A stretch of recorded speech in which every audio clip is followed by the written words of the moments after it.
ಚಾಣಕ್ಯ ನೀತಿಯ ಪ್ರಕಾರ ವ್ಯಕ್ತಿತ್ವವಿಲ್ಲದ ಮಹಿಳೆಯ ಚಿಹ್ನೆಗಳು. ಚಾಣಕ್ಯ ನೀತಿಯ ಪ್ರಕಾರ ಮಹಿಳೆಯ ಕಿರುಬೆರಳು ಅಥವಾ ಅದರ ಪಕ್ಕದ ಕಾಲ್ಬೆರಳು ನೆಲವನ್ನು ಮುಟ್ಟುವುದಿಲ್ಲ. ಉಂಗುರದ ಪಕ್ಕದ ಕಾಲ್ಬೆರಳು ಹೆಬ್ಬೆರಳಿಗಿಂತ ಹೆಚ್ಚು ಉದ್ದವಾಗಿದ್ದರೆ ಅಂತಹ ಮಹಿಳೆಯರು ಪರಿಸ್ಥಿತಿಗಳು ಮತ್ತು ಸಂದರ್ಭಗಳಿಗೆ ಅನುಗುಣವಾಗಿ ತಮ್ಮ ಪಾತ್ರವನ್ನು ಬದಲಾಯಿಸುತ್ತಾರೆ. ಹಿಂಭಾಗದ ಕಾಲುಗಳು ತುಂಬಾ ದಪ್ಪವಾಗಿರುವ ಮಹಿಳೆಯರನ್ನು ಮನೆಗೆ ಅಶುಭವೆಂದು ಪರಿಗಣಿಸಲಾಗುತ್ತದೆ.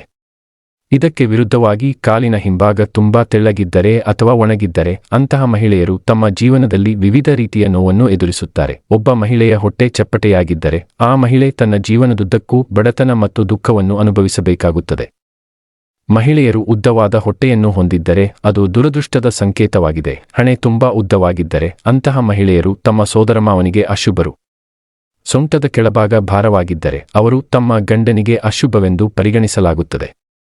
ತುಟಿಯ ಮೇಲ್ಭಾಗದಲ್ಲಿ ಹೆಚ್ಚು ಕೂದಲು ಇರುವ ಮಹಿಳೆಯರನ್ನು ಅವರ ಗಂಡಂದಿರಿಗೆ ಅಶುಭವೆಂದು ಪರಿಗಣಿಸಲಾಗುತ್ತದೆ. ಕಿವಿಯಲ್ಲಿ ಅತಿಯಾದ ಕೂದಲು ಇರುವ ಮತ್ತು ಕಿವಿಗಳು ಒಂದೇ ಗಾತ್ರದಲ್ಲಿರದ ಮಹಿಳೆಯರು ಮನೆಯಲ್ಲಿ ಅತೃಪ್ತಿಗೆ ಕಾರಣರಾಗುತ್ತಾರೆ. ದಪ್ಪ, ಉದ್ದ ಮತ್ತು ಅಗಲವಾದ ಹಲ್ಲುಗಳನ್ನು ಹೊಂದಿರುವ ಮಹಿಳೆಯ ಜೀವನದಲ್ಲಿ ಯಾವಾಗಲೂ ದುಃಖದ ಮೋಡಗಳು ಇರುತ್ತವೆ. ಸಣ್ಣ ಕುತ್ತಿಗೆಯುಳ್ಳ ಮಹಿಳೆಯರು ಯಾವುದೇ ಫಲಿತಾಂಶಕ್ಕಾಗಿ ಇತರರನ್ನು ಅವಲಂಬಿಸಿರುತ್ತಾರೆ. ಕತ್ತಿನ ಉದ್ದ 4 ಬೆರಳುಗಳಿಗಿಂತ ಹೆಚ್ಚಿದ್ದರೆ ಆ ಮಹಿಳೆ ತನ್ನ ಸ್ವಂತ ವಂಶಾವಳಿಯ ನಾಶಕ್ಕೆ ಕಾರಣವಾಗುತ್ತಾಳೆ. ಈ ವಿಡಿಯೋದಲ್ಲಿ ನಾವು ಮಹಿಳೆಯರನ್ನು ಯಾವುದೇ ರೀತಿಯಲ್ಲಿ ಶುಭ ಅಥವಾ ಅಶುಭ ವರ್ಗಗಳಾಗಿ ವಿಂಗಡಿಸಿಲ್ಲ ಅಥವಾ ಮಹಿಳೆಯರ ಘನತೆಯನ್ನು ಉಲ್ಲಂಘಿಸುವ ಯಾವುದೇ ಪ್ರಯತ್ನವನ್ನು ನಾವು ಮಾಡಿಲ್ಲ. ಇಲ್ಲಿ ನೀಡಲಾದ ಮಾಹಿತಿಯು ಸಾಮಾನ್ಯ ನಂಬಿಕೆಗಳು ಮತ್ತು ಗ್ರಂಥಾಧಾರಿತ ವಿವರಣೆಗಳ ಮೇಲೆ ಆಧಾರಿತವಾಗಿದೆ.